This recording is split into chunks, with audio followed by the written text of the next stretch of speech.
Buenas noches, chicos, ¿cómo están?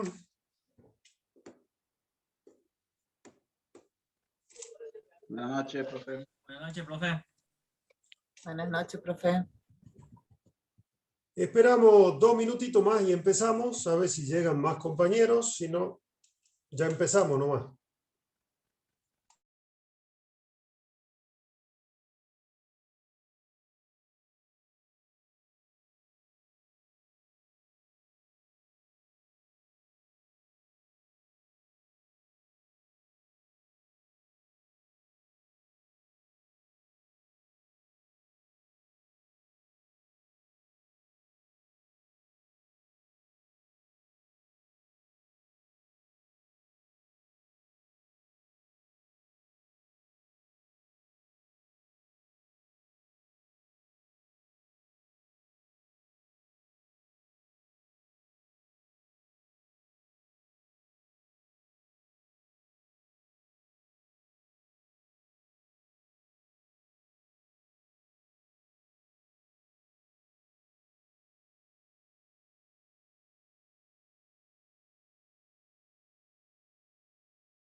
Hola, profe. ¿Me escuchás? Sí, ¿qué hace? Estoy ¿Cómo peleando estamos? acá estoy peleando con la máquina. ¿Y quién va ganando? Más o menos, vamos una y una. Dentro de un rato lo hago pedazo. Sí, me falta volumen acá.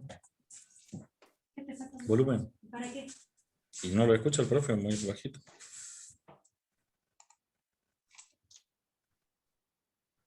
Yo sí te escucho, Pecho, ¿no? Gracias, profe, gracias. Ahora sí.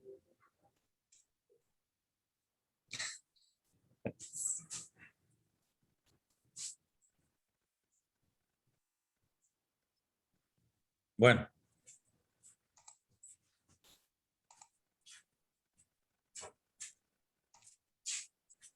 Entonces yo empecemos nomás si queremos.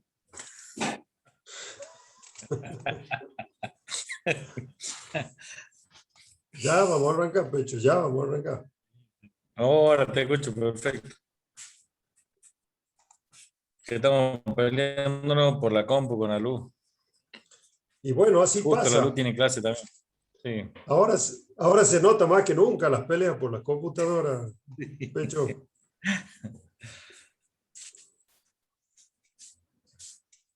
Fernanda Casimiro. ¿Es motivo para que me compre una compu o no? Y sí, sí, la verdad que sí.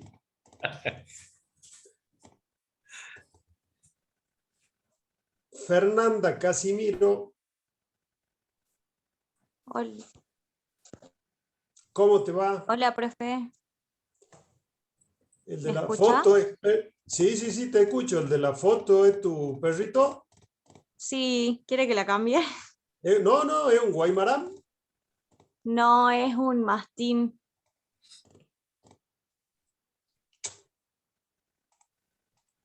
Hermoso el perro. Sí. Mira, ahí justo lo tengo al perro en la pantalla, lo tuyo, Pecho. Ah, mira vos. Ah, Son los dos mejores ejemplares de la clase. Bueno, buenas noches, chicos. En la clase de ayer habíamos terminado viendo. ¿Tienen alguna duda, algo que quieran preguntar de ayer?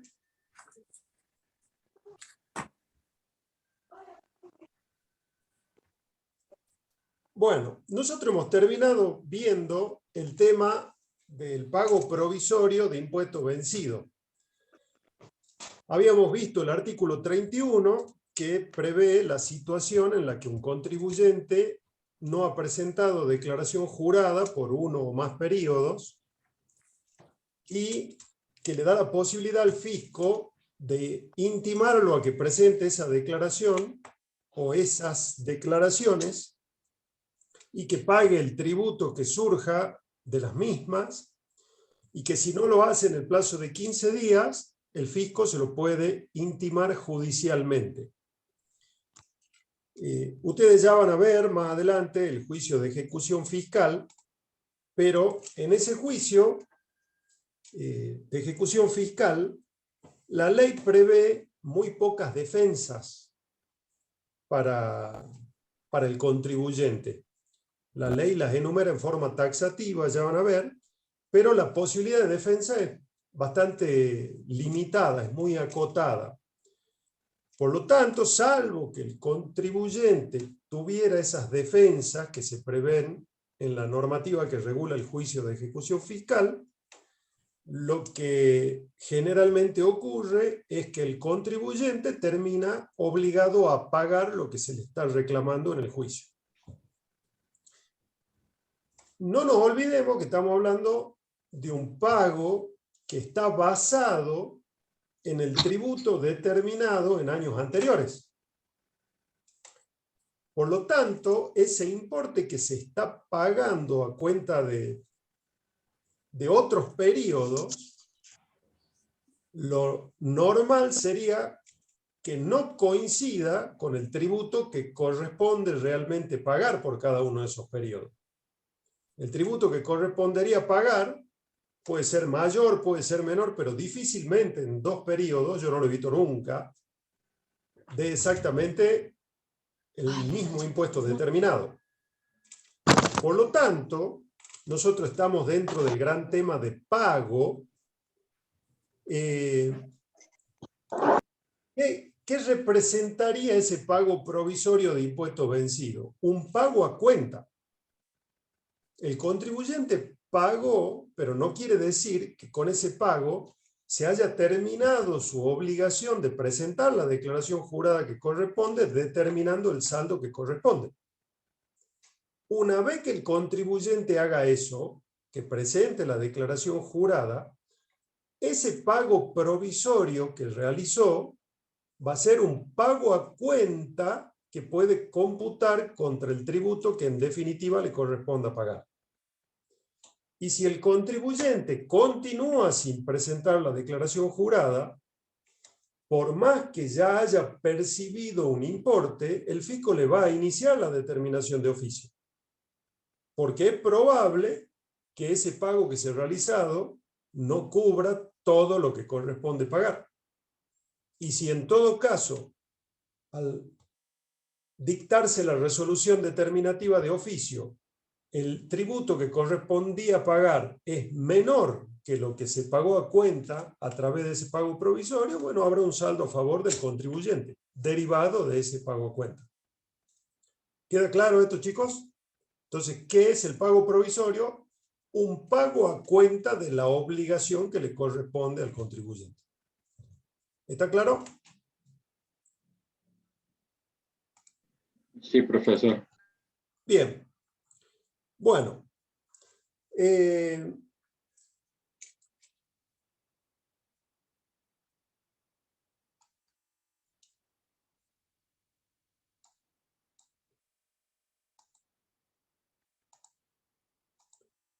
¿Qué tanto son de leer política ustedes, chicos? ¿Leen los diarios? les interesa, no les interesa, aunque se han escuchado del refilón en algún programa los problemas judiciales que desde hace años tienen los dueños de C5N con la empresa Oil Combustible. ¿Alguna vez leyeron algo de eso? No, profe. Sí, Bueno, sí, profe. ¿quién sí? ¿Vos sí, Roberto? Sí, por el tema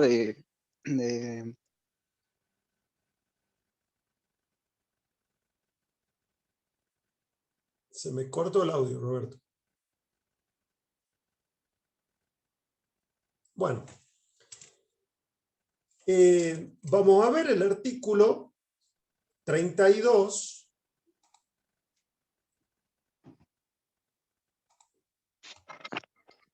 que tiene como título prórroga. El artículo 32. Yo se lo voy a copiar en el chat en dos partes.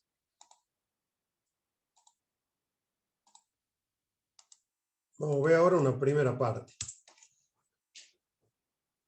Ese artículo 32 prevé lo que se conoce como el régimen de prórrogas. ¿Qué es esto del régimen de prórrogas? La ley, ¿qué es lo que hace? Establece una base a las posibilidades de que las deudas se paguen en cuotas a través de planes de pago. Hay muchos planes de pago establecidos a lo largo del tiempo por la AFIP, pero recuerden que todo lo que la AFIP puede hacer tiene que estar autorizado por una norma legal. Para eso existe la ley 11683, para eso existen el resto de las leyes tributarias, para eso existe el decreto ley 618 del 97. Digo decreto ley porque en realidad es un decreto de necesidad y urgencia que está vigente desde el 95 y que también estableció facultades de la AFIP. Equivale en la fuerza obligatoria a una ley, si bien no es una ley. Pero digo, siempre las facultades de la AFIP deben provenir de una norma legal. Entonces, cuando la AFIP establece distintos planes de facilidades de pago, porque hay montones, hay algunos que son solo para pymes, hay otros que son solo para obligaciones vencidas hasta una determinada fecha, hay otros planes que están vigentes de forma permanente, hay distintos planes. En las resoluciones, a través de las cuales se establecen esos planes, siempre en los considerandos, o sea, antes de que empiece el articulado de las resoluciones, siempre se hace mención al artículo 32 de la ley 11683. Esta resolución se dicta en virtud de el artículo 7 del decreto 618, facultad de reglamentación, y del artículo 32 de la 11683, que faculta a la AFIP a establecer planes de pago. La AFIP puede establecer en virtud de este artículo, fíjense en el primer párrafo, planes para cancelar las obligaciones. Y en el segundo párrafo, ¿qué es lo que hace la ley? Le dice a la AFIP que la tasa de interés que fije para esa financiación no puede superar la que está prevista en el artículo 37, hoy lo vamos a ver, que es el que ayer mencionamos como intereses resarcitorios. Los intereses que corresponde pagar cuando una deuda no se paga al momento del vencimiento establecido. Entonces acá le pone un límite. Dice, estos intereses de financiación no pueden superar ese interés resarcitorio. ¿Cómo se calcula todo esto? Yo les doy un anticipo. Supongamos que una obligación tributaria debía pagarse el día 31 de mayo, por ponerles un ejemplo. Yo hoy me acojo a uno de los planes de facilidades de pago que da la AFIP para esa obligación. Al acogerme a ese plan de facilidades de pago, los cálculos de intereses son los siguientes. Desde que venció hasta hoy que me adhiero a ese plan, rigen los intereses resarcitorios del artículo 37. Entonces, si yo el 31 de mayo tenía que pagar 10, por ponerle un ejemplo, supongamos hoy tengo que pagar 11. Pero si no lo pago hoy, a esos 11 que incluyen el interés resarcitorio, lo incluyo en el plan. Y esos 11 empiezan a generar el interés de financiación que marca este artículo 32, que es un interés que normalmente es menor al resarcitorio del 37. Y depende la cantidad de interés, incluso la tasa, así lo establecen las resoluciones de AFIP, depende de la cantidad de cuotas que yo pida. Si pido menos cantidad de cuota que el total que se puede, la tasa de interés va a ser un poco inferior. Si pido más cuota va a ser un tanto superior. Pero lo que es importante es que la ley le marca un tope a la AFIP. Dice, nunca ese interés de financiación puede superar el del 37. De hecho, así procede la AFIP. ¿Queda claro hasta acá? Lo que sí, fíjense que al final del primer párrafo dice en qué casos otorga esos planes la AFIP. Y dice a los contribuyentes y responsables que acrediten, quiere decir que demuestren, encontrarse en condiciones económico-financieras que le impidan el cumplimiento oportuno. Eso que en un comienzo se solicitaba, que el contribuyente lo pruebe, con el correr de los años ha desaparecido. O sea, para solicitar la adhesión a esos planes de pago no es necesario demostrar ningún inconveniente en el cumplimiento. Cualquiera lo puede pedir. Y el otorgamiento de esos planes es automático.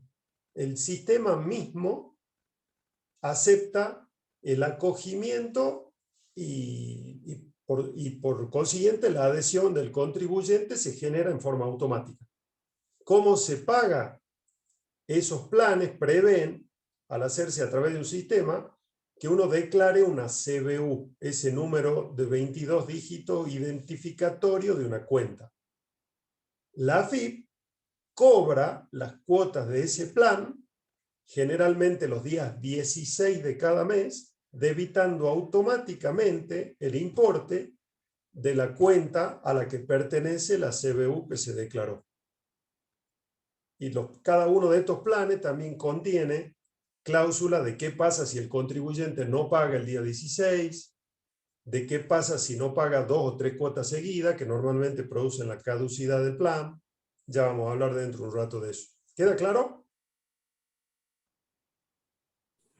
Sí, profe. Bien. El mismo artículo 32, más adelante, después léanlo ustedes, también prevé la posibilidad de que la AFIP otorgue planes especiales a quienes están en concurso, en proceso concursal. Y de hecho hay una resolución específica para planes de pago para sujetos concursados, que tienen otras características. A lo que me refería del tema de política es que, como tantas cosas que nos pasan en el país,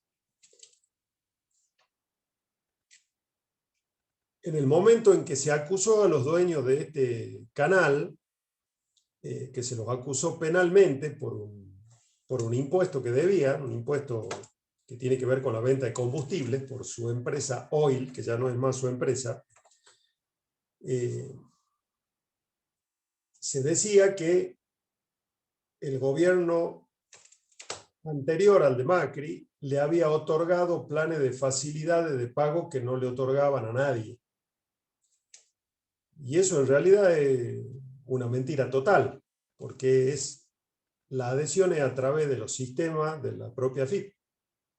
Cualquiera se puede adherir, cualquiera que esté en las condiciones de adherirse. Entonces no hace falta el permiso de nadie especial. Digo, muchas veces, sabiendo cuestiones de derecho, en este caso de derecho tributario, es fácil identificar cuando una noticia es totalmente falsa. Lo que pasa es que la mayoría de las veces con las noticias nos quedamos con los títulos. Y si no profundizamos realmente de qué se trata cada una de las cuestiones, muchas veces sacamos conclusiones que no corresponden. Pero sobre este artículo y este primer párrafo que acabamos de ver, era gran parte de lo que se decía en esos juicios. ¿Alguna duda con el 32, chicos?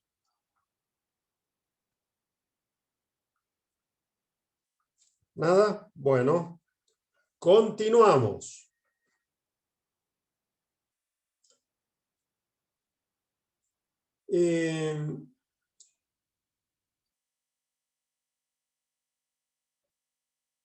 Fíjense, por favor, porque ese sí no lo tengo por aquí, a los que tienen la norma en la mano.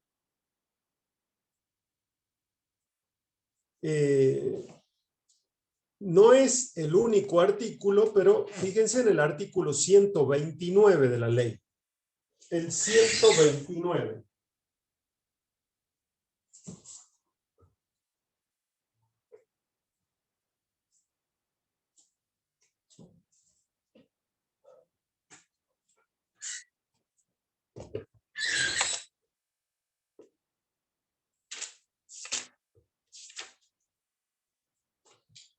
Fíjense que el 129, para lo que tiene la norma, tiene como título régimen de actualización. Y en ese artículo empieza un capítulo, el capítulo 15 del régimen de actualización, que tiene muchos artículos. ¿Qué es lo que establecen todos esos artículos? Son artículos que están vigentes, pero lo que no está vigente es la actualización. Y ya les voy a explicar por qué. Ya lo deben haber visto de todos modos cuando han estudiado las distintas contabilidades. Esos artículos prevén, por ejemplo, lo siguiente. Yo les pongo simplemente un ejemplo. Si yo he determinado el importe que me corresponde abonar en concepto de impuesto a las ganancias por un ejercicio que ha finalizado el 31 de diciembre del 2020, aunque yo a esa deuda la declare en una declaración jurada que vence en el mes de mayo del 2021, la deuda es exigible en mayo, pero se generó el 31 de diciembre. Entonces, lo que prevén esos artículos es, por ejemplo, decir, la deuda, si es de 10.000, eran 10.000 el 31 de diciembre. A esos 10.000, a la fecha de vencimiento del pago, hay que actualizarlo por un índice X, de forma tal que ya no van a ser 10.000. Van a ser 10.000 más la correspondiente actualización. Por ejemplo, al día de hoy, 11.500, por ponerle un ejemplo. Entonces, ese artículo y los siguientes preveían la actualización de los importes a pagar a través de distintos mecanismos y también de los importes a favor del contribuyente. Si el contribuyente tenía retenciones, percepciones sufridas que se podía computar como pago a cuenta, todo eso se actualizaba a la fecha de pago. Si bien esos artículos siguen vigentes, no fueron derogados, sí está derogado o derogada la posibilidad de actualizar. ¿Y eso por qué? Por la ley de convertibilidad. La ley de convertibilidad, que con posterioridad ha sido incluso modificada, y cuyo artículo 10, con la modificación que sufrió en el 2002, dice lo siguiente. Ahora se los transcribo. Fíjense lo que dice. Mantiénense derogadas con efectos a partir del 1 de abril de 1991 todas las normas legales o reglamentarias que establecen o autorizan la indexación por precios, actualización monetaria, variación de costos o cualquier otra forma de repotenciación de deudas impuestos, precios o tarifas.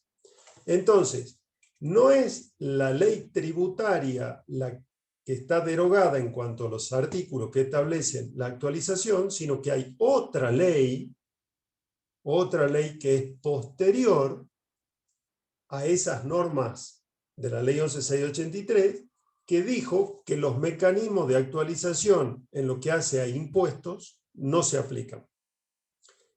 Independientemente de eso, o sea, ese ejemplo que yo les puse de actualizar el tributo a pagar desde diciembre hasta hoy no se aplica. Independientemente de eso, a partir de la modificación que ha introducido la ley 27.430 en distintas normas legales tributarias, dentro del impuesto a las ganancias, se han vuelto a establecer ciertos mecanismos de actualización. Pero no son mecanismos de actualización de deudas, que es lo que está prohibido por la ley de convertibilidad, la que les acabo de transcribir, sino que son mecanismos de actualización de costos computables o, en el caso de sujetos de tipo empresarios, lo que volvió a reflotarse es la posibilidad de efectuar el ajuste por inflación impositivo. Pero esto ya lo van a ver cuando cursen los impuestos. Pero esta posibilidad prevista en el 129 y siguientes de la 11.683 de actualizar montos a pagar o a favor tributarios no es aplicable en virtud de esa ley de convertibilidad.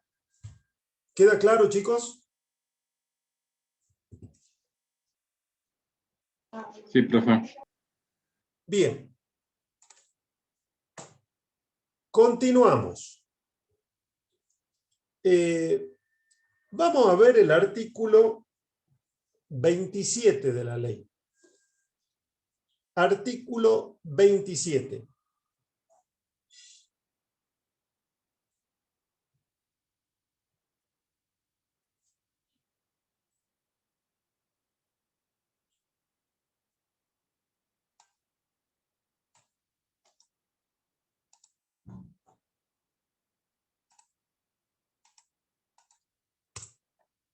Ese artículo 27 de la ley, yo ahí les transcribí en el chat los dos primeros párrafos.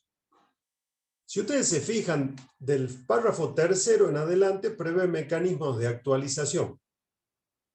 Esos mecanismos de actualización también no resultan aplicables en virtud de la ley de convertibilidad que vimos hace un instante. Pero en los dos primeros párrafos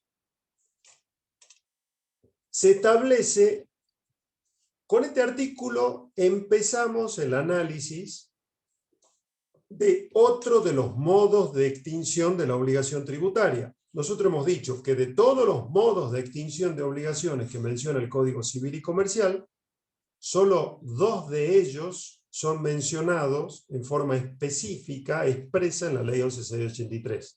El pago y la compensación.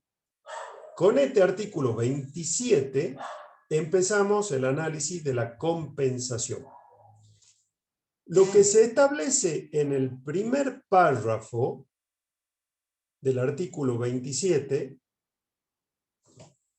es la forma en la que se va a determinar el importe a pagar por todos los tributos. Ese primer párrafo establece un procedimiento, un orden de cómputo de concepto que es aplicable a todos los tributos que van a ver en teoría y técnica impositiva 1 y 2. Y si bien no es aplicable al ámbito provincial, pero en el ámbito provincial es aplicable el mismo orden. No es aplicable este artículo, pero es aplicable el mismo orden. Y fíjense lo que dice. El importe de impuestos que deben abonar los responsables en las circunstancias previstas en el artículo 20, el 20 era el que decía que la AFIP establecerá la fecha de vencimiento para la presentación de declaración jurada y pago. Entonces, ese pago, ¿cómo se determina el importe? Dice, es el que resulte de deducir del total del gravamen correspondiente al periodo fiscal que se declara, coma, ¿qué es ese total del gravamen? Es multiplicar una base imponible, en la generalidad de los casos, se calcula una base imponible en los tributos. Por ejemplo, en el impuesto a las ganancias, ¿cuál va a ser la base imponible? La ganancia. Se multiplica por una alícuota y obtengo el impuesto, lo que se llama como impuesto determinado.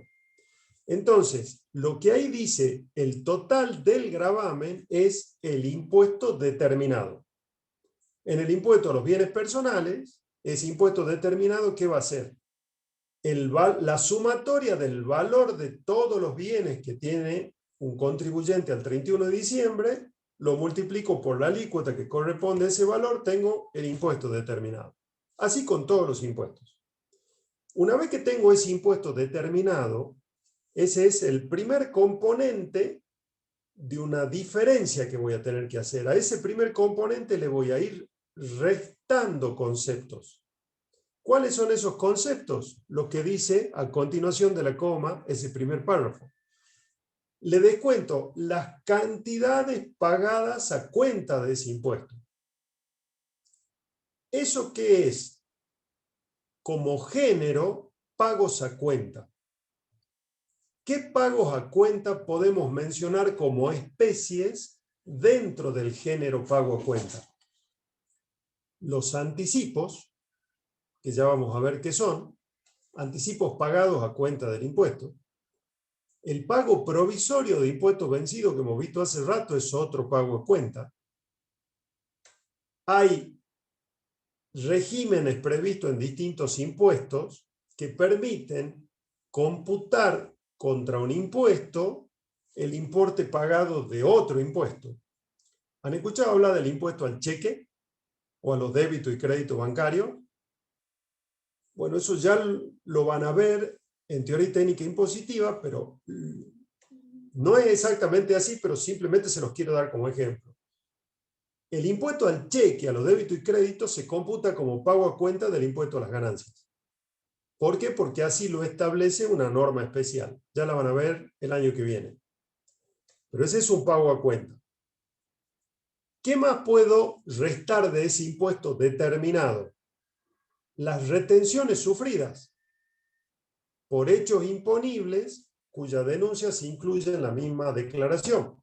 Entonces, por ejemplo, yo para determinar el impuesto a las ganancias, supongamos que era mi impuesto a las ganancias como contador, yo incluí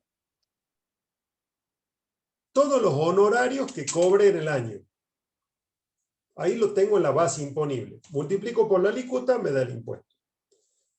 Cuando acá la ley dice las retenciones sufridas por hecho grabado, cuya denuncia incluye en la declaración, quiere decir que yo me puedo restar del impuesto determinado las retenciones que me hayan hecho quienes me pagaron esos honorarios que estoy incluyendo en la declaración. Tengo otro importe restado. ¿Qué más? Aunque no lo diga la ley, tienen que entender que las retenciones también están incluyendo las percepciones sufridas a cuenta de ese impuesto. Son retenciones y percepciones. ¿Y qué más me puedo descontar de esa declaración? Dice, los saldos a favor que hayan sido acreditados por la AFIP o que el propio responsable hubiera consignado en declaraciones anteriores. Y yo le pongo el siguiente ejemplo. Supongamos que en la declaración correspondiente al año 2019, el impuesto determinado era de 1.000. Y yo aplicando este procedimiento, he descontado retenciones por 1.100. Yo tenía que pagar 1.000 y me hicieron retenciones por 1.100. De esa declaración jurada, ¿me queda un saldo a pagar? ¿O me queda un saldo a favor que es como que yo pagué anticipadamente de más? A favor. A favor. Saldo a favor de 100. en la declaración del 2020, ese saldo a favor del año anterior es el que me dice hacia el final del primer párrafo. Puedo computar los saldos a favor que surgen de declaraciones juradas anteriores. Se refiere a ese tipo de saldo a favor surgido como consecuencia de que se pagó a cuenta un mayor importe que el impuesto determinado de años anteriores. ¿Se entiende? ¿Está claro, chicos? Sí, profesor. Sí, profe. Bueno, ese procedimiento se aplica para todos los tributos. En general, existe consenso doctrinario en decir que ese procedimiento del primer párrafo, y en particular ese cómputo del saldo a favor de la declaración jurada del año o de algún año anterior, cualquiera, es una compensación realizada por el propio contribuyente. Y que tratándose de un saldo que proviene del mismo impuesto, de año anterior, pero del mismo impuesto, no necesita la autorización del fisco.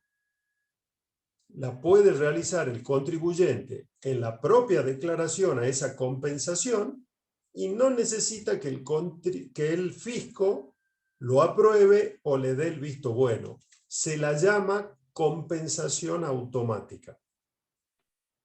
¿Queda claro? Profe, Sí. pero después cómo, y el fisco tiene un cálculo nuevo. O sea, el fisco dice, vos tenés que pagar 100, pero resulta que yo pago 90 porque tengo 10 compensados. ¿Y qué me Pero dice? esa parte que compensé, yo la consigné en la propia declaración jurada. O sea, en mi declaración jurada, el saldo va a ser, el saldo a pagar que me queda va a ser ya descontado el saldo a favor del periodo anterior. Bien. ¿Sí? ¿Eso era la duda, Pecho? Sí, profe, sí. Bien. El segundo párrafo, fíjense lo que dice: sin la conformidad de la AFIP, no podrán los responsables deducir del impuesto que corresponda abonar otras cantidades que sean distintas de los conceptos indicados. Con relación a ese párrafo, ¿qué corresponde interpretar?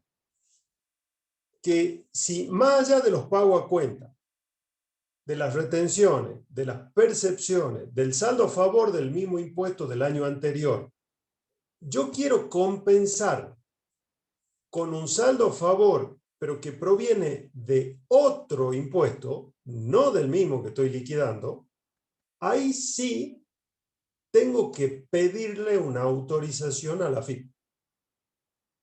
Tengo que hacer lo que se llama un pedido de compensación. La compensación ya no es automática, sino que opera a pedido del contribuyente. Hay una resolución, ya les pongo el número, no la vamos a ver, lógicamente, tampoco es exigible para ustedes que la sepan, pero ya les pongo el número.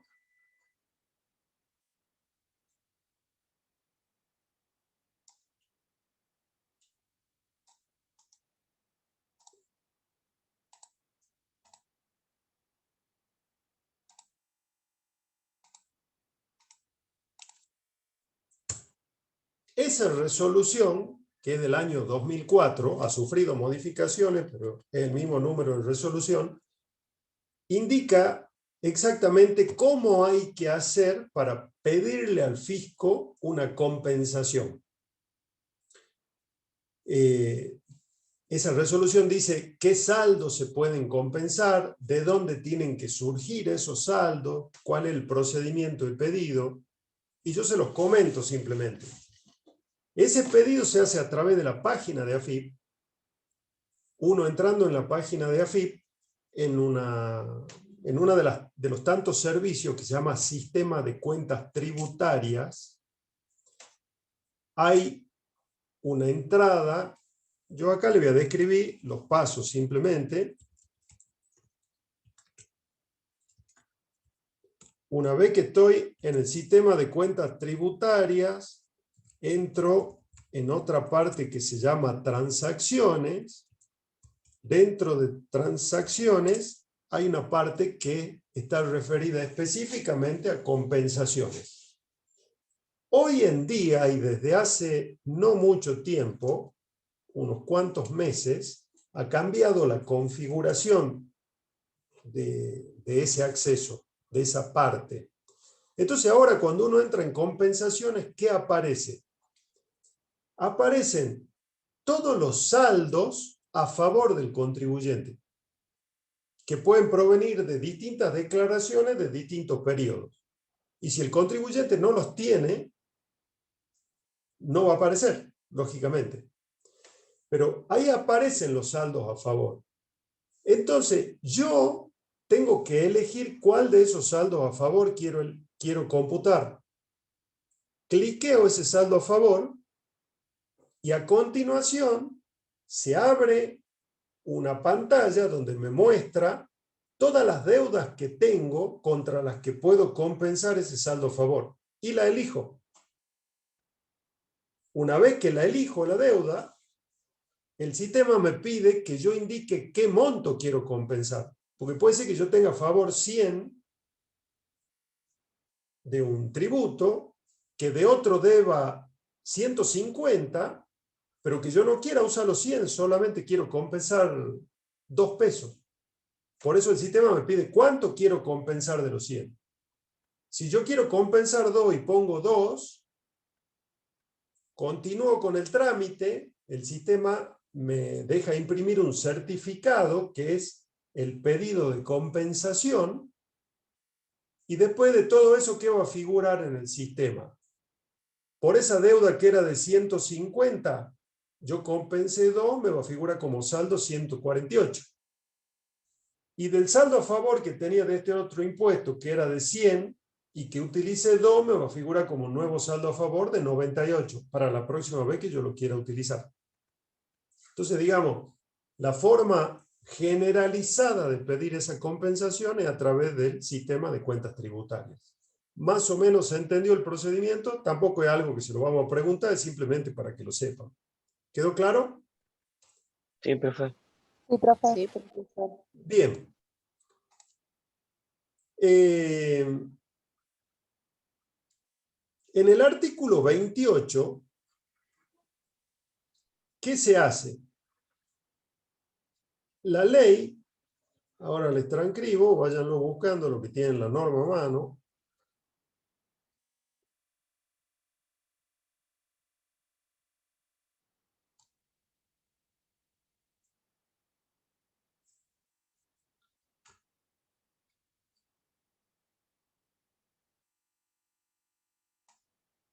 Primero le voy a copiar otra cosa.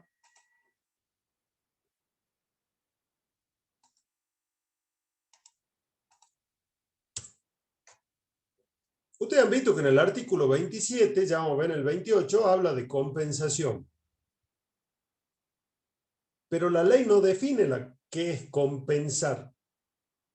Uno sabe, porque tiene una idea de qué es compensar. Lo sabe hasta deportivamente. Cuando uno se refiere a un árbitro, dice está compensando. O sea, quiere más o menos equilibrar las cosas entre dos partes. Entonces, ¿qué es la definición? Acuérdense que no les preguntamos lo del Código Civil, es simplemente una cuestión de complemento. ¿Qué es la compensación? Dice, tiene lugar cuando dos personas reúnen la calidad de acreedor y deudor recíprocamente, cualquiera sean las causas de una y otra deuda. Extingue con fuerza de pago las dos deudas hasta el monto de la menor, desde el tiempo en que ambas obligaciones comenzaron a coexistir en condiciones de ser compensables. Entonces, ¿qué es lo que dice acá el Código Civil y Comercial? Que lo prevé como forma de extinción de obligaciones. Ahí dice, extingue con fuerza de pago las dos deudas hasta el monto de la menor. Supongamos lo siguiente. Supongamos que mi amigo Pecho vende televisores. Tiene un negocio de venta de televisores. Y que yo soy el contador del negocio de él. Entonces yo, por los servicios que le presto, supongamos yo le facturé a él 5.000 pesos. Y él me vendió en un determinado momento y no me los pagó. Y él me vendió en un determinado momento un televisor que vale 50.000 pesos. Y yo no se lo pagué. La compensación establecida en el Código Civil dice, esas obligaciones las dos se extinguen hasta el monto de la menor. Quiere decir que él ya no me debe 5.000 pesos y yo ya no le debo a él 50.000, sino 45.000. Se extinguen hasta el monto de la menor. ¿Desde cuándo? Dice el Código Civil. El Código Civil. Desde que ambas comienzan a coexistir.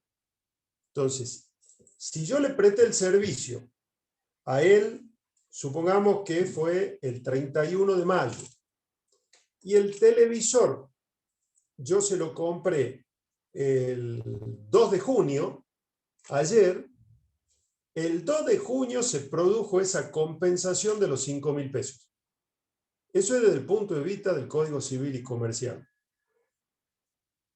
Pero esa resolución de la AFIP, que yo les copié, la 1658, dice clarísimo en uno de los artículos lo siguiente. La compensación tiene efecto desde que se la solicita. Entonces, se aparta del Código Civil. Si el fisco, si yo tenía un saldo a favor del año 2019 y tengo un saldo a pagar en el año 2020, para el Código Civil y Comercial, estoy hablando de los saldos de impuestos, para el Código Civil y Comercial, a partir del 2020, cuando surge esa obligación, se produce la compensación. En cambio, la AFIP dice no. Así usted tenga un saldo a favor de antes, si usted debe un dinero por un periodo posterior, la compensación no se va a producir sino hasta el momento que usted la pida. Entonces, si yo nunca me di cuenta, no lo hice, el motivo que fuera, yo recién pido la compensación en el 2022, lo que va a hacer la AFIP es calcular el interés de lo que debía en el 2020 hasta el 2022. Y recién después va a utilizar la compensación. ¿Por qué? Porque recién en el 2022 realiza el pedido. ¿Se entiende cómo se aparta del Código Civil y Comercial? ¿Queda claro? Sí, profe. ¿Y cuándo me pagaría los 45.000? Ya vamos a arreglar, Pecho, no se ponga nervioso. ¿Queda claro, chicos? Sí, profe. Sí, profe.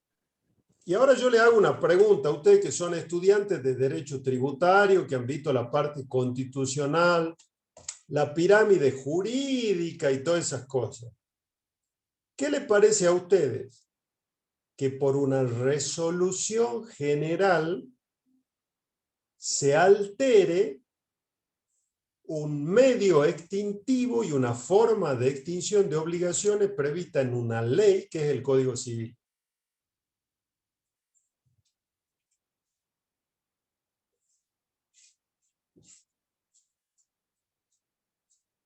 No entendí. Que si yo me llevara de leyes, que es lo que en realidad corresponde, lo que prima en este caso es el Código Civil. La ley tributaria se puede apartar por la autonomía, sobre todo en esta rama del derecho tributario sustantivo material, pero la ley. Acá no es la ley tributaria la que me dice que el efecto se produce desde el pedido de la compensación. Es una resolución reglamentaria, no la ley. Y la resolución del Poder Ejecutivo va contra una ley de fondo. El Código Civil es una ley. Entonces, es muy criticada esa disposición precisamente por eso. Porque está vulnerando una posibilidad extintiva que me da una ley. Sin embargo, esa resolución está vigente, pero es bueno, ahí contesta Raúl que es ilegítimo. Claro, es completamente atacable de inconstitucional. La verdad que no sé si alguna vez se intentó, pero acá tenemos una resolución que va en contra de una ley. Exactamente, debería seguirse lo que establece el Código Civil. Pero bueno, ¿qué le vamos a hacer? El artículo 28, que es el que les había dicho hace un rato, establece otra posibilidad de compensación que la compensación de oficio por la AFIP. ¿Y qué dice el artículo 28? Ahora lo pongo.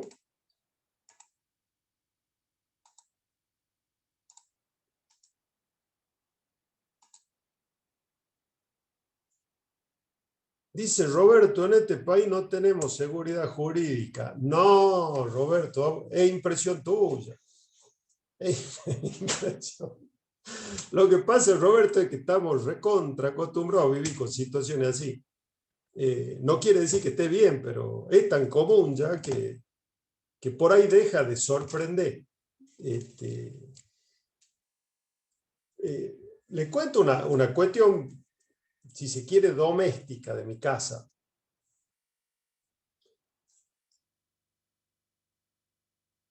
Mi señora es contadora, pero digamos, ella hace una forma de ejercicio profesional que no tiene nada que ver con mis actividades tributarias, por decirlo. También liquida tributo, pero digamos, pero no hace un asesoramiento del tipo de asesoramiento al que yo me dedico. O sea, bueno, cada uno se dedica a lo que le gusta o a lo que puede, depende del caso.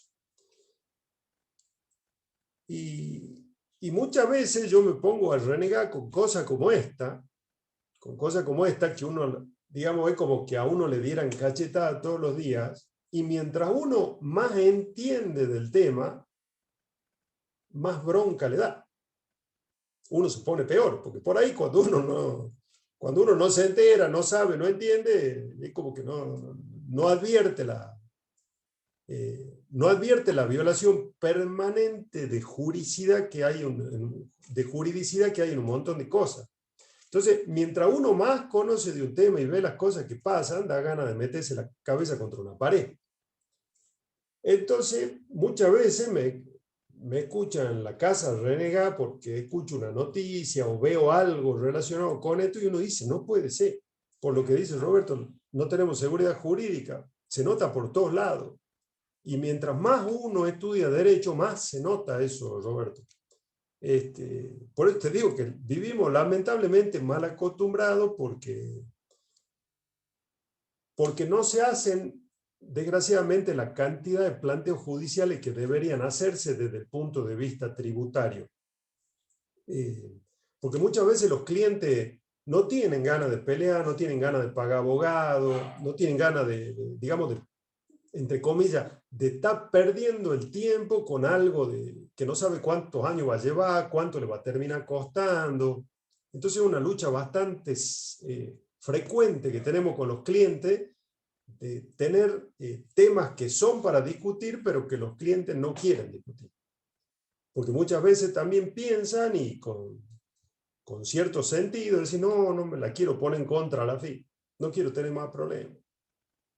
Si hay que pedir la compensación, la pidamos, y si no le hemos pedido hace mucho tiempo, bueno, no importa. Compensemos con los intereses, pero no... Es raro en porcentaje la cantidad de clientes dispuestos a llevar el asunto judicialmente. Claro, sí, totalmente, Carlos, es recontra y lógico por donde se la mire. Pero es lo que tenemos vigente y fíjense la fecha. ¿Cuánto era? ¿2004 la resolución?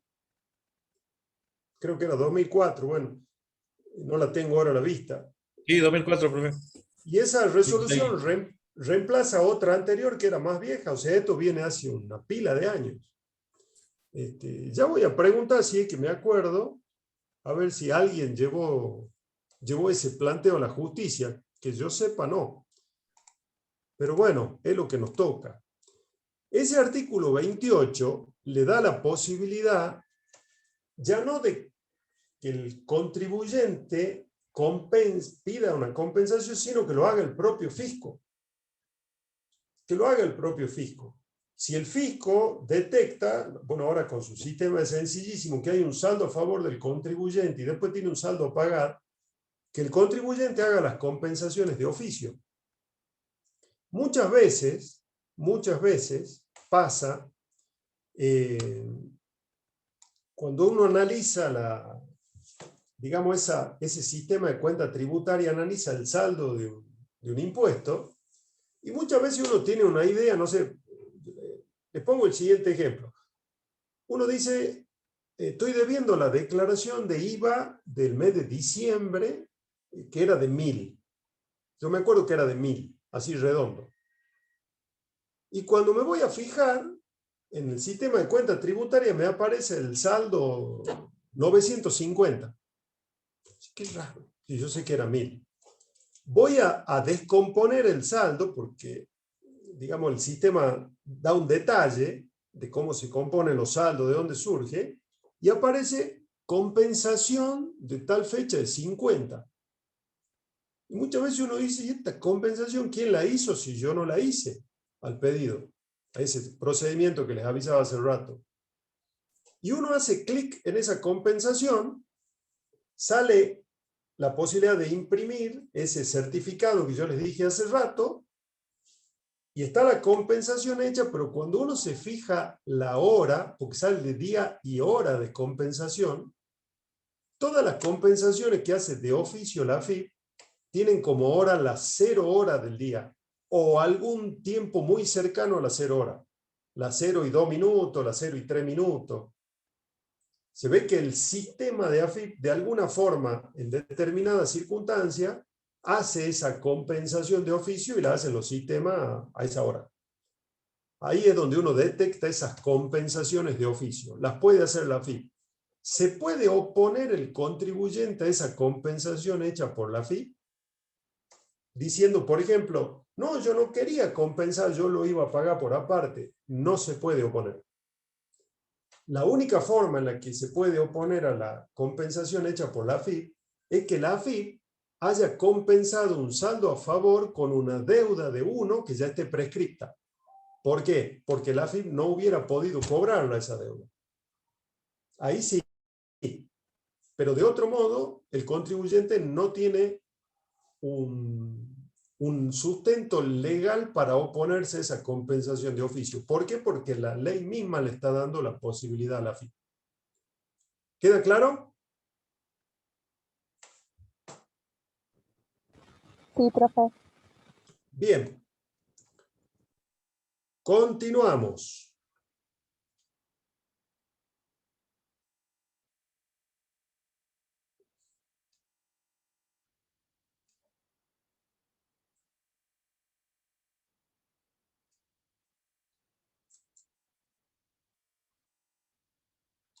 Vamos a ver el artículo 21 de la ley.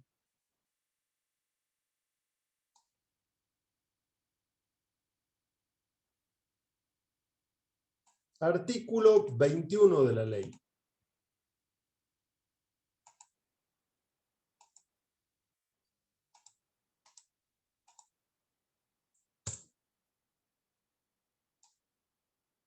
Los anticipos. Recuerden que cuando hemos visto el artículo 27, en el primer párrafo yo le decía, ese orden de cómputo lo van a aplicar en todos los tributos. Y decía que contra el impuesto determinado podían deducirse cantidades pagadas a cuenta del mismo. Y yo les dije, esos pagos, entre esos pagos a cuenta está el pago provisorio de impuestos vencidos, los pagos a cuenta como el impuesto a los débitos y créditos, y también los anticipos. Acá está el tema de los anticipos. ¿Y qué hace la ley en este artículo 21? Le da otra facultad más a la AFIP. Dice, la AFIP puede disponer que los contribuyentes tengan la obligación de pagar anticipos a cuenta de una obligación futura. Y fíjense, en el último párrafo, dice, facúltase a la AFIP a dictar las normas complementarias que considere necesarias respecto del régimen de anticipo y en especial las bases de cálculo, cómputo de índice, plazo, fecha de vencimiento, actualización y requisitos a cubrir por los contribuyentes. Entonces, ¿qué le está diciendo indirectamente ahí a la AFIP? AFIP, usted a través de una resolución general determina el procedimiento. ¿Cómo se va a calcular el anticipo? ¿Cuántos anticipos va a corresponder pagar? ¿Cuándo hay que pagarlos? ¿Quiénes deben pagarlos? Etcétera. Yo le voy a poner simplemente un ejemplo. Los anticipos del impuesto a las ganancias. Supongamos que yo, como contribuyente, inicié mi actividad y me inscribí en el impuesto a las ganancias el 1 de enero del 2020 por mi actividad profesional. Para el impuesto a las ganancias, el año fiscal, que es donde se hace el corte para el cálculo del impuesto que se debe, termina el 31 de diciembre para el que no lleva libros. O si el que lleva libro tiene el mismo cierre, también termina el 31 de diciembre. Al 31 de diciembre, recuerden, hechos imponibles de ejercicio, se perfecciona el hecho imponible. Ahí surge la obligación tributaria. Sin embargo, el plazo para pagar, presentar la declaración y pagar, el plazo ese que menciona el artículo 20 que vimos, es en junio del 2021. Entonces yo ahora tengo que presentar, ahora se prorrogó, la declaración jurada correspondiente al año 2020. Y supongamos que en esa declaración jurada del año 2020 diga lo siguiente. El impuesto determinado, base por alícuota, era 1.000. Menos 100 pesos que le descuento de retenciones, menos 200 pesos de pago provisorio, supongamos, o de otro pago a cuenta. 1.000 menos 100 menos 200, me quedan 700 a pagar. Y hay una resolución de AFIP que dice, corresponde pagar anticipo de impuesto a las ganancias para las personas humanas. Ese anticipo se va a calcular sobre una base. ¿Cuál es la base? El impuesto determinado del año anterior. Entonces la AFIP, a través de esa resolución, me va a obligar a mí a que no solo pague ahora en junio el saldo del 2020, sino que empiece a pagar anticipos a cuenta de lo que voy a tener que pagar del 2021 en el año 2022. Y me dice, usted va a pagar 5 anticipos. En agosto, en octubre, en diciembre, en febrero y en abril del 2021. En junio del 2021, ¿qué es lo que va a hacer usted? Va a presentar la declaración jurada del 2020.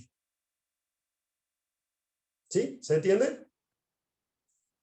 Entonces voy pagando a cuenta de una obligación futura. Y en la resolución, la AFIP establece claramente cuál es la base. No es exactamente, no importa, el impuesto determinado el año anterior, pero simplemente se los quería manifestar como ejemplo de lo que dispone ese último párrafo de este artículo 21. Y así sucede todos los años. El impuesto sobre los bienes personales también tiene un régimen de anticipos. ¿Qué prevén esos regímenes de anticipos? Que si, por ejemplo, yo estoy viendo que si pago los anticipos que estoy obligado,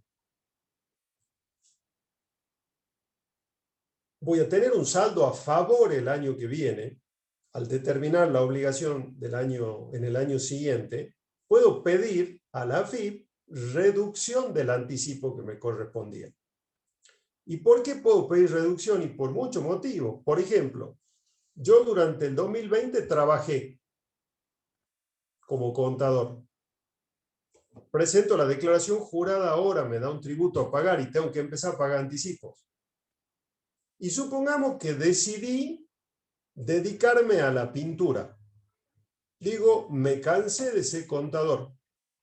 Si me sale un trabajo, me sale, y si no, mala suerte, me voy a dedicar a la pintura porque estoy estresado. Si yo dejo de trabajar, la base imponible del 2021, con seguridad que va a ser más baja que la del 2020. Entonces yo estoy pagando un anticipo basado en el impuesto del 2020. Obvio que si pago todos esos anticipos, se lo pongo el número. La base imponible del 2020 era 10.000. El impuesto determinado 1.000.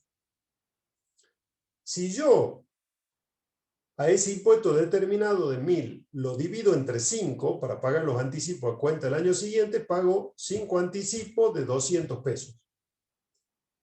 Pero si este año 2021 decido dejar de trabajar, la base del 2021 no van a ser los 10.000 del 2020. Va a ser, por ejemplo, 2.000.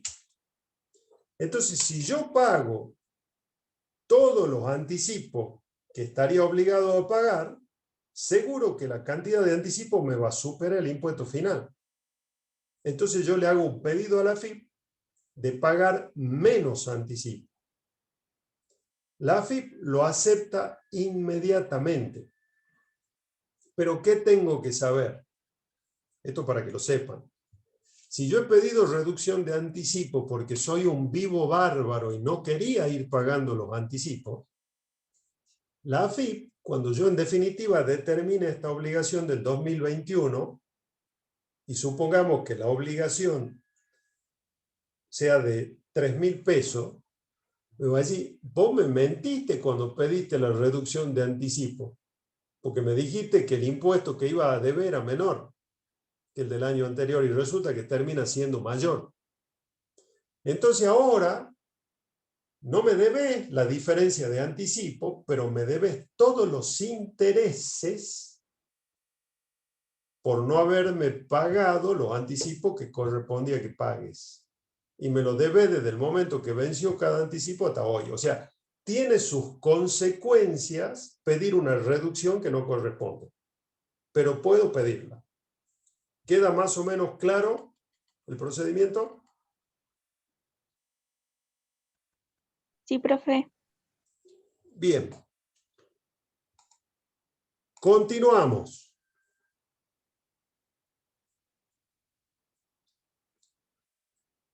En base a lo que hemos ido viendo de esa forma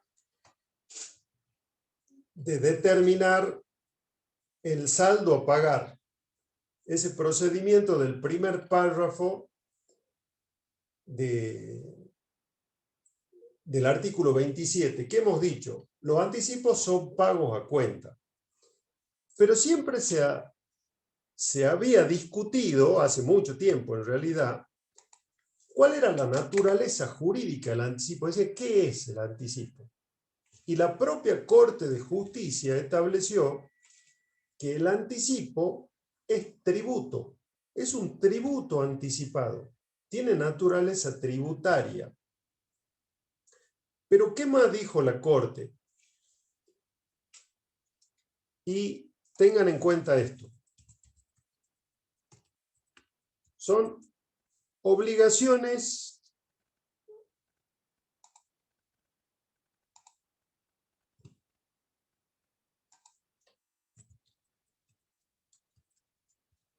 tributarias, es naturaleza tributaria.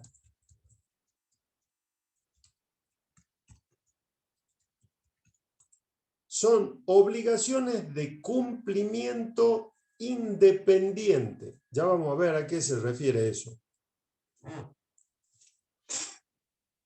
¿Y por qué definió esto la Corte? Ustedes han visto que nosotros tenemos un criterio jurídico que dice que lo accesorio sigue la suerte de lo principal. Entonces muchas veces se daban, en realidad se siguen dando estas situaciones. Sigamos con ese ejemplo de mis anticipos. Yo tenía que pagar a partir de junio del 2021 5 anticipos de 200 pesos a cuenta de la obligación del 2021 que va a vencer en 2022. Y resulta que no pago ninguno. No pago ninguno. Y llega el momento de tener que presentar la declaración jurada del 2021. La presento en junio del 2022 y en la declaración jurada me da saldo cero. O sea, no hay base, no hay impuesto, no hay nada. Entonces se daba la siguiente situación. Venía la AFIP e intimaba el pago de los anticipos más los intereses por no haberlos pagado. Y los contribuyentes sostenían lo siguiente. Decían,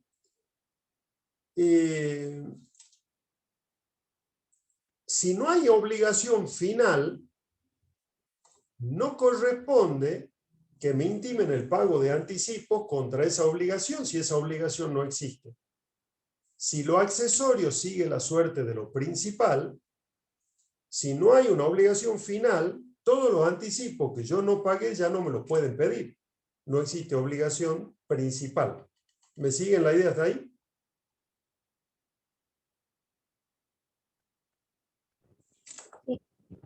Bien. Ahora imagínense ustedes la situación. Viene Carlos López. Carlos López tiene la misma situación que yo, idéntica de números, pero resulta que Carlos, al anticipo que vencía en junio, no lo pagó en junio porque no tenía plata, lo pagó en noviembre y lo tuvo que pagar con intereses.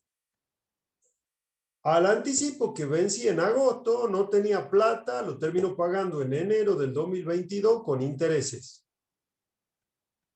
Y no pagó más. Y él también llega a junio. Y resulta que llegamos a junio los dos y yo no pagué ningún anticipo.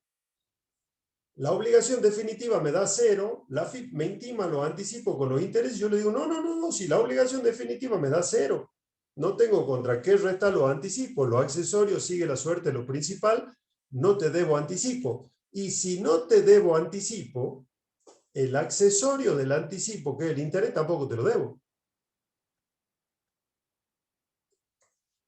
Y la AFIP, bueno, todo esto llegó a la justicia y la justicia dijo lo siguiente. El contador Ale no se puede beneficiar de su incumplimiento en detrimento de Carlos López, que como pudo, pagó los anticipos y encima pagó los intereses. Entonces usted no se puede beneficiar de esa situación. Por lo tanto, está bien, usted no debe los importes capital del anticipo porque me demostró que su importe definitivo a pagar es cero, pero usted sí me debe los intereses de todo lo que no pagó. ¿Por qué? Ahí viene la definición de la Corte. Porque los anticipos, si bien son pagos a cuenta de la obligación definitiva, son obligaciones de cumplimiento independiente. Entonces la Corte, si bien es el anticipo un accesorio del principal, lo separa y le otorga una autonomía con relación a la obligación definitiva. Entonces, ¿qué tienen que saber ustedes? Que aun cuando yo no haya pagado 1, 2, 3, 4 o ningún anticipo hasta el momento en que vence la declaración jurada, ya no debo el capital de los anticipos, pero sí me pueden exigir el pago de los intereses de los anticipos que yo no pagué. ¿Queda claro? Profe, Sí. ¿y el importe de los anticipos ya Sí. lo estipula la AFIP? Porque si no, ¿sobre qué vamos a calcular los intereses?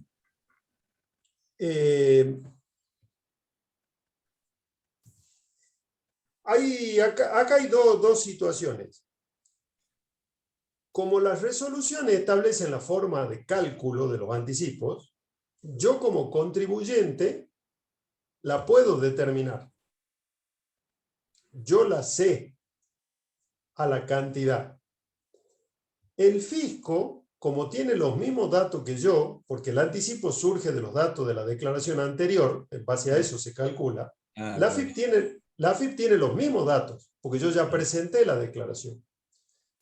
Eso siempre sucedió, pero ahora inclusive yo apenas presento la declaración jurada, que la presento a través de la página de AFIP, a la hora que presenté la declaración del 2020 me aparece en el sistema, automáticamente calculo los anticipos de cuenta del 2021. O sea, ya lo tengo en la nariz al ratito nomás. ¿Esa era la duda, Pecho? Sí, profe. Sí, sí, sí. Gracias. Profe, Sí, ¿y existen casos donde sean exigibles? sí. Sí. Fíjense en el segundo párrafo de ese artículo 21. El segundo párrafo dice, en el caso, volvamos al primer párrafo un cachito.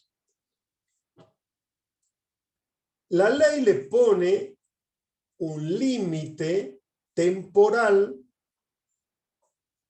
a la AFIP para exigir los anticipos, el capital de los anticipos. Y dice, podrá exigirlos hasta el vencimiento del plazo general o hasta la fecha de presentación de la declaración jurada, el que fuera posterior. Volvamos al ejemplo de mi declaración jurada. Yo presenté la declaración jurada del 2020, mi primera declaración, ahora en junio del 2021. Pago ese saldo.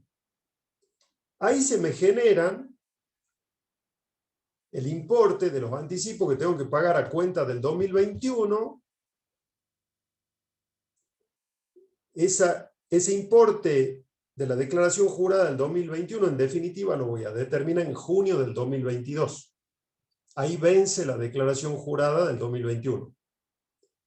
Entonces, ese primer párrafo dice, la AFIP me puede exigir que yo pague los montos capital de los anticipos del 2021 hasta junio del 2021 o hasta que yo presente la declaración jurada, si es que la presento con posterioridad a esa fecha. ¿Se entiende? Hasta ahí me puede exigir el capital.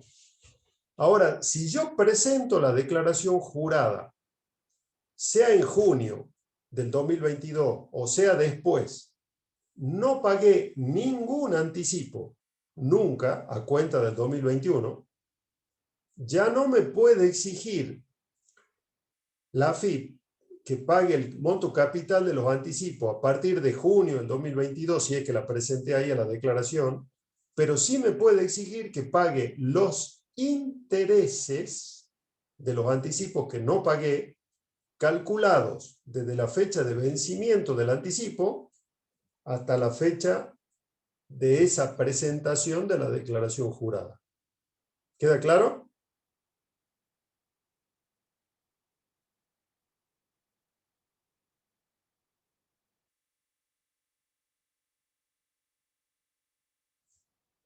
¿Estamos, chicos? Sí, profe. Sí, profe.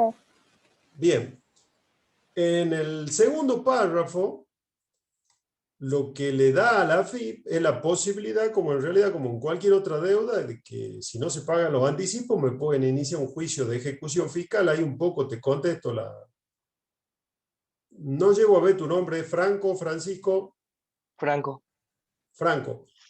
Sí, más que nada Tiene quería la que posibilidad, me dé un inclusive la ejemplo, digamos, AFIP... ¿Cómo? en un ejemplo más o menos en qué caso podría la FIP pedírselo. En cualquier caso en el que corresponda el pago de anticipo y que no se haya hecho. Antes era muy común esta situación de que se llegue casi hasta el plazo de vencimiento de la declaración jurada sin haber pagado un anticipo. Ahora la AFIP ya apenas vencido los 2 primeros anticipos ya los está reclamando. Y si después de ese reclamo no se paga, es más que probable que venga un juicio. Y en el juicio hay que terminar pagando no solo los anticipos y los intereses resarcitorios, sino también punitorios. ¿Sí? Bien, profe, gracias. De nada. Te notifica, digamos, la FIP. Primero sí, no inicia un juicio directamente. Primero hace una intimación simple. En nuestro registro no consta que usted haya pagado los anticipos tal y tal que vencían tal y tal día. Se le otorga un plazo de 15 días a partir de esta notificación para que los pague. Y a partir de esos 15 días ya empieza a correr, digamos, el peligro de gol de inicio del juicio, si es que no se cancela. Bien, profe, gracias. De nada. Bueno.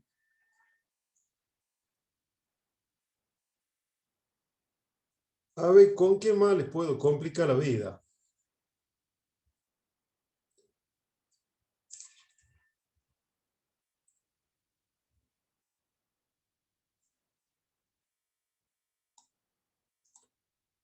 Bueno, acá vamos a otro modo de cancelación. Les vuelvo a repetir porque no por repetido es menos claro. De los modos de extinción de obligaciones que menciona el Código Civil, expresamente previstos en la ley tributaria están el pago y la compensación. Después hay otros modos de extinción mencionados en el Código Civil y Comercial que ahora vamos a ver si son o no aplicables desde el punto de vista de la obligación tributaria. Uno de esos modos de extinción es el que se llama confusión, que es lo que ustedes tienen permanentemente cada vez que le damos clase. Una confusión.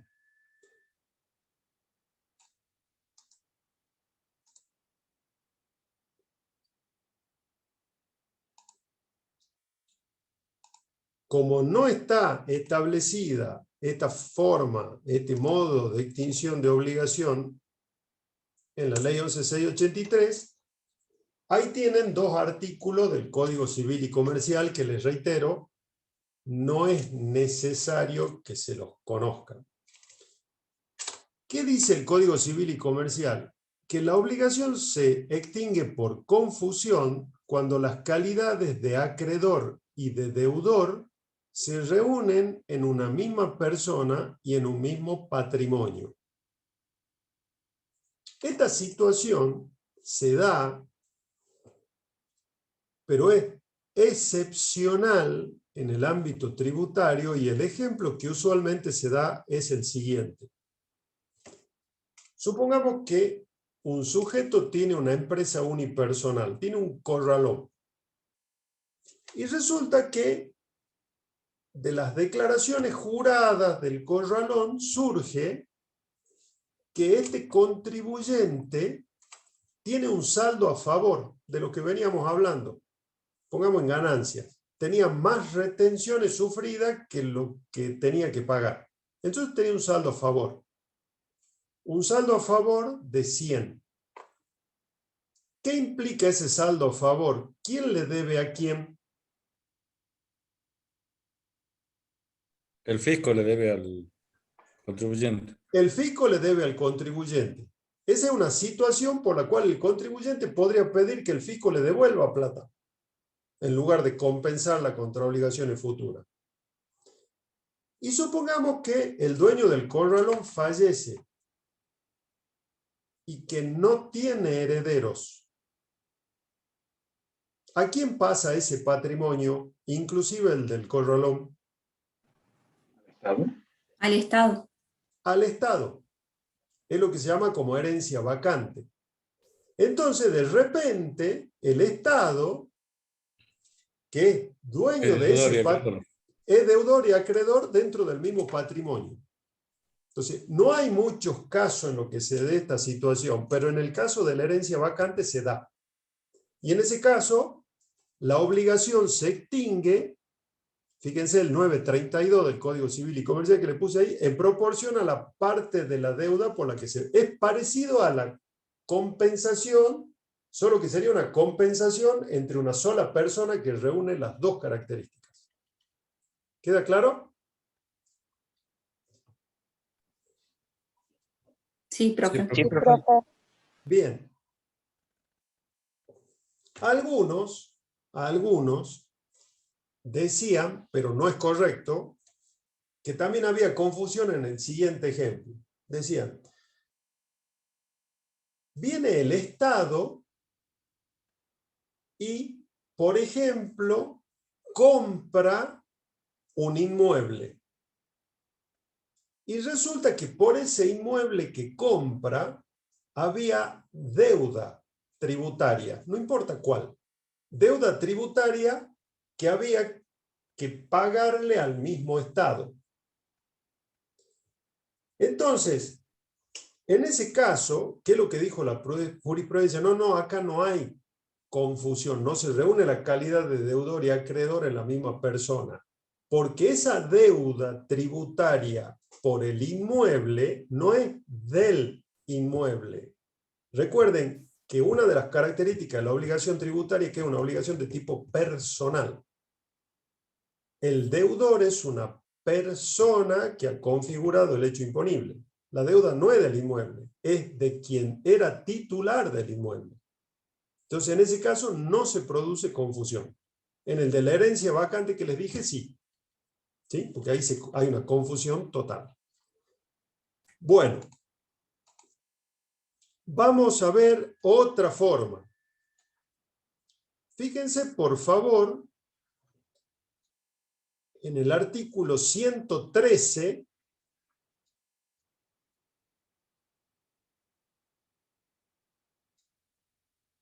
y el que está a continuación del 113 de la ley.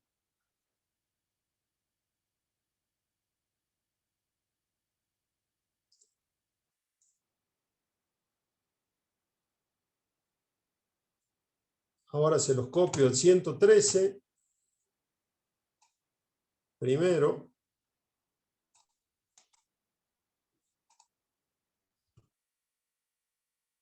Con esto empezamos con otra de las formas de extinción que es mencionadas en el Código Civil y Comercial, que es la renuncia o remisión de la deuda.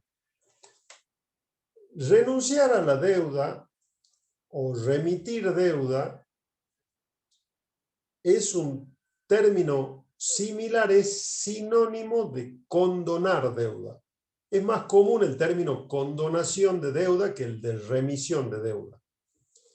Uno cuando dice se condona la deuda quiere decir se la perdona, no le cobra. ¿Qué hemos dicho de ese principio de indisponibilidad de la obligación tributaria? ¿El Poder Ejecutivo puede dejar de cobrar tributo? No. No. En virtud de ese principio, no puede. Cuando hay un tributo que obviamente surgió de una ley, solo una ley puede dispensar del pago de ese tributo, condonándolo o reduciéndolo o lo que fuera. Solo una ley. Este artículo 113 dice que el Poder Ejecutivo el Ejecutivo puede disponer con carácter general o para determinadas zonas la reducción parcial de la actualización prevista en el artículo 129 y siguientes, la exención total o parcial de multas, accesorios por mora, intereses y cualquier otra sanción por infracciones. ¿A quién? Fíjense más adelante que está con mayúscula, a contribuyentes que regularicen espontáneamente su situación. Cuando hay una regularización espontánea, fíjense más abajo en mayúscula, cuando esa presentación no se ha realizado porque le iniciaron una inspección o porque hubo una denuncia, etc. Pero lo autoriza al Poder Ejecutivo a condonar ¿qué? ¿Tributo?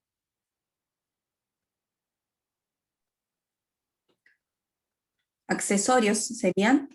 Accesorios. Accesorios en todos los casos, inclusive sanciones, pero no tributo. Ahí la única palabra que es tributo es la actualización, porque todos sabemos que la actualización es la repotenciación de una deuda, participa de la misma naturaleza de la obligación a la que se refiere. Pero este artículo es viejísimo, viejísimo. Es de antes de que claramente la Corte defina la actualización con la misma naturaleza del tributo. Por lo tanto, sacando la actualización que no corresponde, el Poder Ejecutivo solo podría condonar por autorización de la ley sanciones o accesorios en general, pero nunca tributo. Vamos a ver ahora el artículo que está a continuación del 113.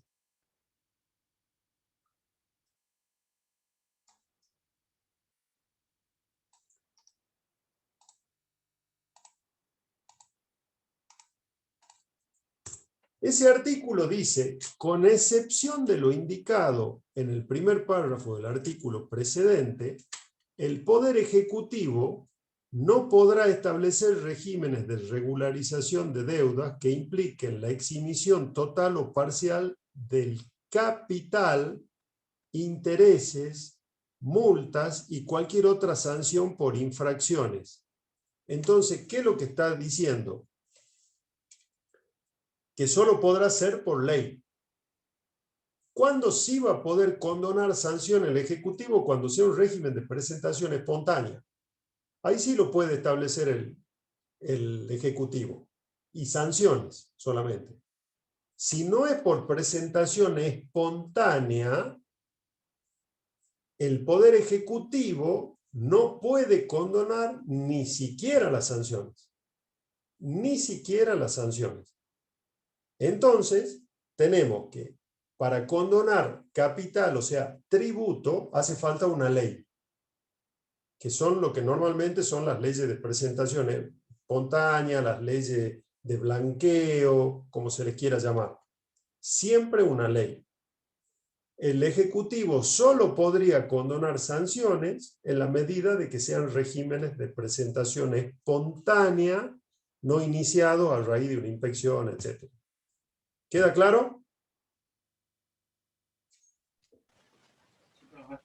Sí, profe. Bien.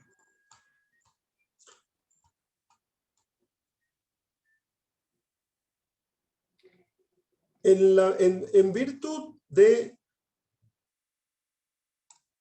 el mismo principio de indisponibilidad del que venimos hablando, del crédito tributario. Fíjense este otro modo de extinción de obligación tributaria, que antes en el Código Civil figuraba como un modo de extinción y en el nuevo Código Civil, se lo mencioné ayer, figura como un contrato, la transacción. Y fíjense lo que dice el Código Civil y Comercial. La transacción es un contrato por el cual las partes, para evitar un litigio o ponerle fin, haciéndose concesiones recíprocas, extinguen obligaciones dudosas o litigiosas. Entonces supongamos que yo sé que le debo al fisco, o al menos yo digo que le debo al fisco 1000, y que tengo un saldo a mi favor de 500. Y el fisco dice, no, usted no me debe 1000, me debe 1200. Y su saldo a favor no es de 500, es de 300. Que sí, que no, que es más, que es menos, que me voy a la justicia, que esto, que este otro. En virtud de la transacción del Código Civil y Comercial, si se tratara de obligaciones de tipo privado, se puede hacer una transacción que ponerse de acuerdo y decir, bueno, está bien, no me debe ni los 1000 que vos decís, ni los 1200 que yo digo, me debes 1100. Y el saldo a favor no es de los 500 que vos decís, ni de los 400 que yo digo, sino que es de 450.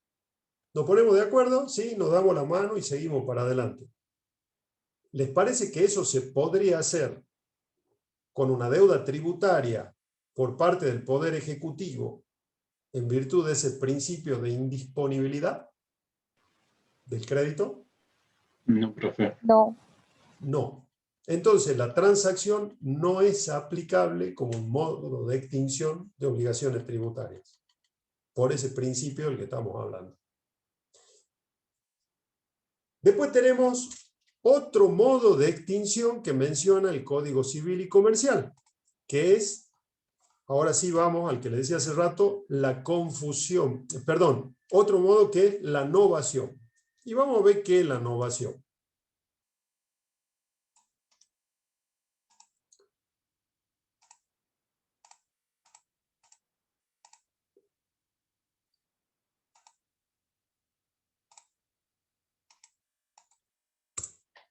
Fíjense lo que dice el Código Civil. La novación es la extinción de una obligación por la creación de otra nueva destinada a reemplazarla. Y muchos decían que con los planes de facilidades de pago se producía esto. Incluso con las famosas moratorias, porque decían, yo ya no debo impuesto a las ganancias, IVA, bienes personales, ya no debo eso. Lo que debo ahora son cuotas del plan de facilidades que pedí. Entonces muchos decían, ahí hay una novación, porque la AFIP ya no me puede reclamar el saldo de impuesto a la ganancia, el saldo de IVA, el saldo de bienes personales. Lo único que me puede reclamar ahora que me acogí al plan son las cuotas del plan. Por lo tanto, se produjo una nueva obligación, hay una novación. Contra esa opinión, otra mayoritaria, y que además, no se lo voy a poner acá, pero está basado en otros artículos del Código Civil y Comercial, dice lo siguiente. No hay novación. No hay novación. Porque para que haya novación, la obligación anterior se extingue y continúa una nueva. Y en todos los planes de facilidades de pago, si no se cumple con el pago de las cuotas del plan, el plan caduca. Y resurgen las obligaciones originales. Por menos dinero si es que pagué algunas cuotas, pero yo vuelvo a deber el impuesto a las ganancias que incluyen el plan, el IVA que incluye el plan, lo vuelvo a deber. Puede ser que con un importe menor, pero sigo debiendo esos impuestos por un X importe. Entonces dice, ¿no era que había desaparecido la obligación con el plan? Si algo se extinguió, es más, Catalina García Vizcaíno creo que lo dice, ¿qué son las obligaciones tributarias? El ave fénix, resurgieron de las cenizas. Entonces, ¿qué dice la mayoría de los autores y basado en el Código Civil? Cuando alguien se adhiere a planes de facilidad de pago, no hay novación de deuda. Hay simplemente una reformulación de los plazos de pago de deudas anteriores. Hay una distinta forma de cancelarlos a través del tiempo, pero no desaparecen las obligaciones originales. En definitiva, no hay innovación. ¿Queda claro? Sí, profe. Bien. Y por último, ahora sí vamos a ver el artículo 37 de la ley. Artículo 37 de la ley.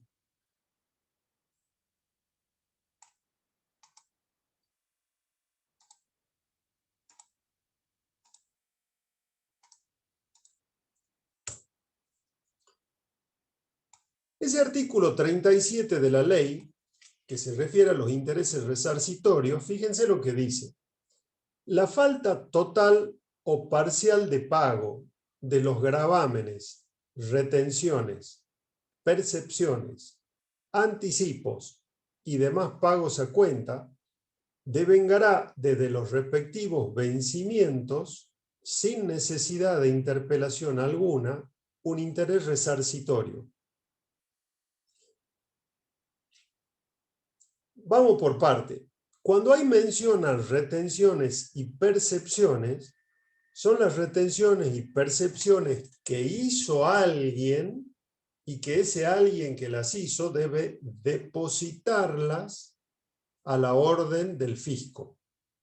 ¿Sí? No se refiere a las retenciones sufridas, sino a las que hizo alguien que está obligado a depositarlas. Pero dice el pago, la falta de pago, sea total o parcial, a la fecha de vencimiento que corresponde, de gravámenes, retenciones, percepciones, anticipo y demás pago a cuenta, devenga un interés resarcitorio. ¿Están incluidas las sanciones en ese párrafo? Por ejemplo, una multa. No. No. No. ¿Eso qué quiere decir? Que si yo una multa tenía que pagarla hoy y no la pagué y la pago recién el año que viene, si la multa hoy era de 200, el año que viene la pago por un valor de 200. No hay previsto la aplicación de intereses resarcitorios sobre las sanciones. Es solo sobre los conceptos que están ahí. En todos los casos es tributo. Es un capital de tributo, es un tributo retenido, es un tributo percibido, es un tributo anticipado, es un pago a cuenta tributario. Son todos tributos. ¿Qué hace el segundo párrafo? Le pone a la posibilidad de aplicar un interés un límite, acota esa posibilidad y dice, la tasa y el mecanismo de aplicación van a ser fijados por la Secretaría de Hacienda, o como se llame el organismo, porque va cambiando de nombre. Secretaría de Hacienda, por ahí se llama Secretaría de Ingresos Públicos, depende del gobierno. Siempre le cambian de nombre. Y el tipo de interés que se fije, le pone un tope, no podrá exceder el doble de la mayor tasa que perciba por su operación el Banco de la Nación Argentina.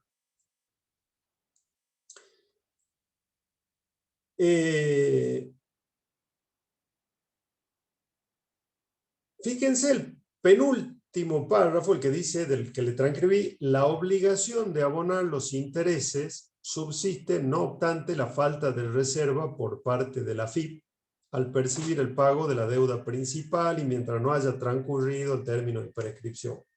¿Por qué hace esa aclaración la ley tributaria? Porque en el Código Civil, los intereses moratorios, como este, el Código Civil dice expresamente que si en el momento de recibir un pago atrasado, el acreedor no hace expresa reserva en el recibo que otorga por ese pago, no hace expresa reserva de su derecho de cobrar intereses, pierde el derecho a cobrarlo. Entonces, este párrafo de la ley está destinado a eso. Dice, no importa lo que dice el Código Civil y Comercial. Siempre el fisco va a tener derecho a percibir intereses por obligaciones canceladas fuera de término, sin necesidad de que haga reserva de ese derecho de cobro, que haga una reserva expresa. Entonces no se aplica esa norma del Código Civil. ¿Cómo funciona esto? Le voy a anotar, a ver si lo tengo por acá.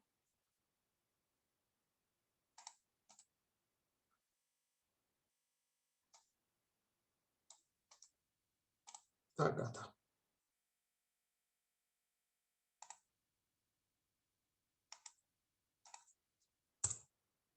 Esa resolución que les acabo de transcribir, que es del Ministerio de Hacienda, 598 del 2019, es la que fija la tasa que dice la ley, la que dice cómo se va a ir modificando esa tasa, y por ejemplo, entre otras cuestiones, dice esa resolución que la AFIP va a publicar en su página la tasa que corresponde aplicar al trimestre siguiente. Entonces, por ejemplo, ahora en junio va a publicarse en la página de AFIP el interés que corresponde aplicar por los meses de julio, agosto y septiembre. En septiembre va a publicar la que va a ser aplicable en octubre, noviembre y diciembre. Eso lo fija la resolución. Pero, digamos, todos los pormenores de la determinación de esa tasa están fijados en esa resolución. Entonces yo tengo lo siguiente. Si hoy no pago la obligación que correspondía que pague hoy, a partir de hoy y hasta el momento en que pague se genera un interés resarcitorio sobre ese monto capital. ¿Hasta ahí está claro? Sí, profe. Bien. El último párrafo de este artículo 37 dice lo siguiente. El penúltimo, perdón.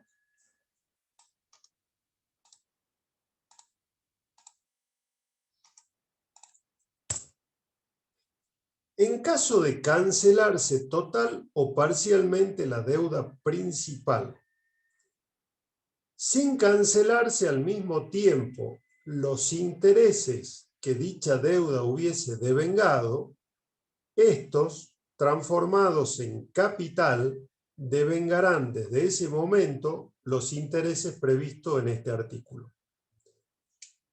¿Qué es eso? La consagración en la ley del anatocismo, de calcular intereses sobre un interés. Y le pongo el siguiente ejemplo. Si yo tenía que pagar el 31 de mayo 100 pesos, y recién cancelo esa obligación el 30 de junio, un mes después. Y supongamos que esa tasa que fija el Ministerio de Hacienda a través de la resolución fuera del 10% mensual. Yo, si debía 100 el 30 de mayo, el 31 de mayo y pago el 30 de junio, el 30 de junio debí pagar 110, 100 del capital más los 10 de interés resarcitorio. ¿Estamos de acuerdo hasta ahí? Sí. Este penúltimo párrafo me dice lo siguiente. Si yo el 30 de junio no cancelo los 110, sino que pago solo el capital, o una parte del capital, o lo que fuera, pueden haber distintas variantes, no pago los intereses, los 10 que me correspondían, esos 10, a partir del 30 de junio, se transforman en un nuevo capital que empieza a generar intereses resarcitorios, calculados de la misma forma. Se llaman los intereses capitalizados. Si no estuviera esta norma en la ley, no podría aplicarse interés sobre el interés porque eso no está previsto en el Código de Fondo. Pero no nos olvidemos que estamos en presencia de una ley la 11.683, que puede apartarse de otra ley que es el Código Civil y Comercial. Entonces, esta norma prevé un interés resarcitorio desde el vencimiento al pago, y si no lo pago en el momento de pagar el capital, fuera de término, se generan en un nuevo capital. Se convierte en un nuevo capital que genera sus propios intereses. ¿Está claro? Lo que no dice este artículo, tal como podrán ver, es absolutamente nada de la conducta del que paga fuera de término. No dice nada el artículo. Simplemente dice hay un pago fuera de término. Yo le pongo el siguiente ejemplo. Esta persona que debía pagar el 31 de mayo cayó internada por COVID el 30 de mayo. Y se le complicó el cuadro y tuvo que estar 20 días internada. La obligación vencía el 30 de mayo y recién la pudo pagar el 20 de junio. Cuando salió de terapia pudo ir a su casa. ¿Hubo un atraso? Digo, objetivamente, ¿hubo un atraso? Sí. Sí. profe. Estamos en las condiciones que menciona la primera parte del artículo. No se pagó en término. Pero como no menciona nada de la conducta, ahí sí rigen las normas del Código Civil y Comercial. ¿Y qué dice el Código Civil y Comercial?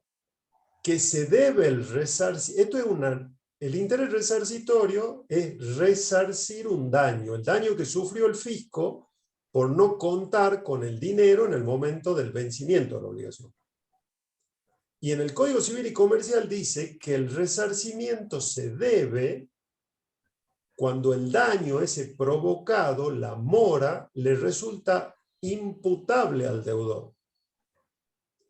Si el deudor no tuvo culpa, no es imputable esa mora, no se deben los intereses. ¿Quién dijo esto? La Corte, en un fallo viejo, ya veo si lo encuentro por acá, así se los dejo para que lo estudien el fin de semana en lugar de ver Netflix. Así pueden hacer como el expresidente, se ponen a las 7 de la tarde a ver Netflix y se olvidan del mundo hasta el otro día, así dijo él que hacía. El fallo Icahn-Renault de la Corte del año 82. ¿Qué dijo en parte de ese fallo?